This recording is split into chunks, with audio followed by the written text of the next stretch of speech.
मैं आप लोगों को बतला देना चाहता हूं कि जिस उद्देश्य के साथ, जिस संकल्प के साथ, जिस सोच के साथ इस अलग झारखंड की स्थापना हुई, क्या यहाँ के युवाओं को, क्या यहाँ के किसानों को, मजदूरों को, यहाँ के साथियों, नौजवानों को उनका हक और अधिकार मिल पाया है क्या?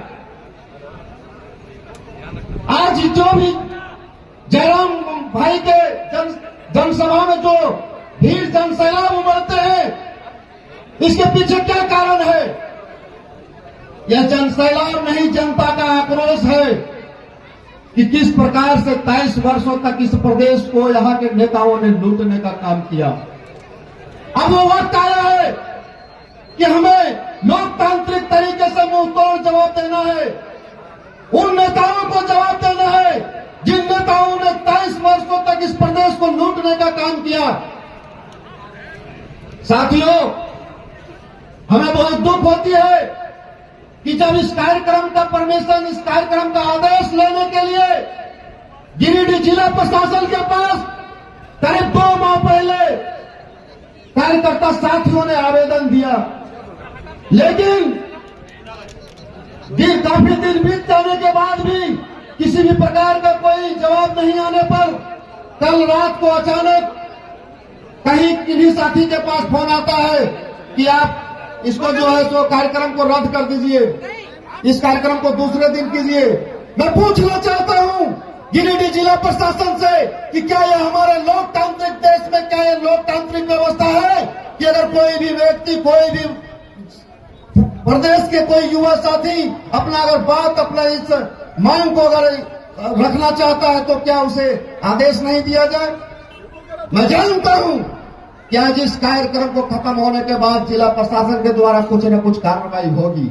मुझे आगाज है, आज हाल ही में आप लोगों ने देखा होगा कि गिरिडीह झंडा मैदान में किस प्रकार से विरासत में मिली राजनीति को लेकर के हमारे हेमंत बाबू की धर्मपत्नी, माननीय हमारी कल्पना भाभी जी रो रही थी।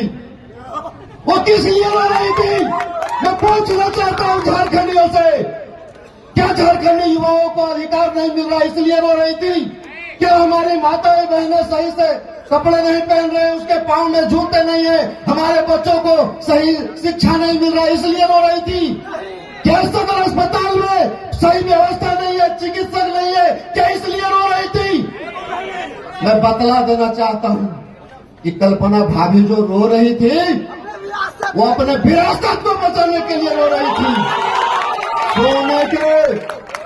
सोने के पालने में पला, मुंह में सोने के चम्मच लेकर के पैदा हुआ वो विरासत में पाया राजनीति, वैसी राजनीति हमें नहीं चाहिए।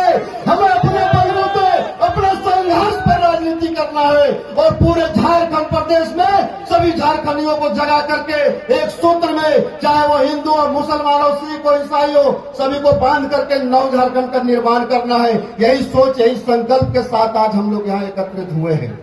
आज मैं बतला देना चाहता हूं कि आज कोयलांचल का क्षेत्र, यहाँ पर करीब 6 पंचायत ऐसे हैं जो विस्थापित लोग हैं, यहाँ के मूलवासी है, यहाँ के खतियानधारी है, जिसका जमीन यहाँ पर ईस्ट इंडिया रेलवे के द्वारा अधिग्रहित किया गया था।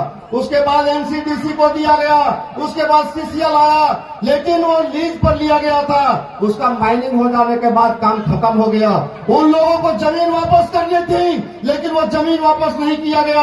आज यहाँ के लोग विस्थापित है, दर दर की ठोकरें खा रहे हैं, उनका खतियान जिंदा है, लेकिन इस पर सीसीएल का कब्जा है। और आज सीसीएल के महाप्रबंधक को भी हम चेतावनी दे देना चाहते हैं कि आपने जिस प्रकार से हमारे इस कार्यक्रम को लेकर के आपने मुफस्सिल थाना में जो सूचना हमें मिली है, दिए है, ये आपके बाप की जागीर नहीं, यहाँ के मूल निवासियों का मैदान है। और आप अगर इस तरह का अगर हरकत करते रहे तो मैं दावे के साथ कहना चाहता हूं कि आपका परिणाम भी आने वाला समय में आपको भुगतना होगा।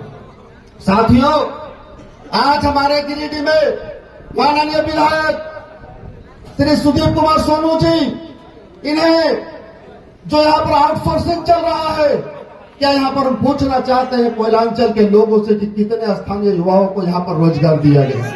मैं पूछना चाहता हूँ, आज यहाँ पर देखे होंगे आप लोगों ने कि पलांचल क्षेत्र से नव रास्ता का निर्माण हुआ, उसमें क्या खेल हुआ है किसी से छुपा हुआ नहीं है। आज गिरिडीह जिले में शिक्षा विभाग में बेंच डेस्क की घोटाला हुई, प्रशासन मुखदर्शक बने हुए हैं। हमारे द्वारा आवेदन दिया गया, पूरे साक्ष्य के साथ शिकायत की गई, लेकिन वो पदाधिकारी जो आरोपित है उन्हें छोड़ दिया गया और जो निर्दोष लोग हैं उनके ऊपर मुकदमा किया गया। क्या ये इंसाफ है? इसलिए झारखंड का निर्माण हुआ था।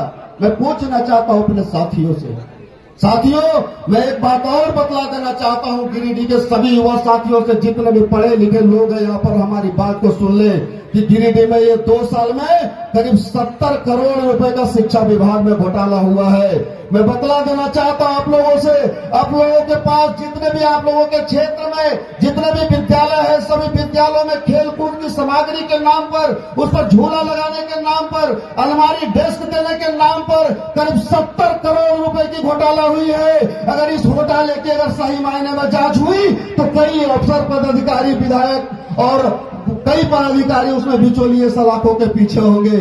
और मैं विश्वास दिलाना चाहता हूं कि अगर इसी प्रकार से अगर पूरे राज्य में, पूरे प्रदेश में अगर एकजुटता होकर के अगर हम लोगों ने काम किया तो इस प्रदेश के लूटने वाले हमेशा सत्ता से बाहर रहेंगे और यहाँ पर आने वाला समय हमारा होगा, युवाओं का होगा, शिक्षित लोगों का होगा, पढ़े लिखे लोगों का होगा।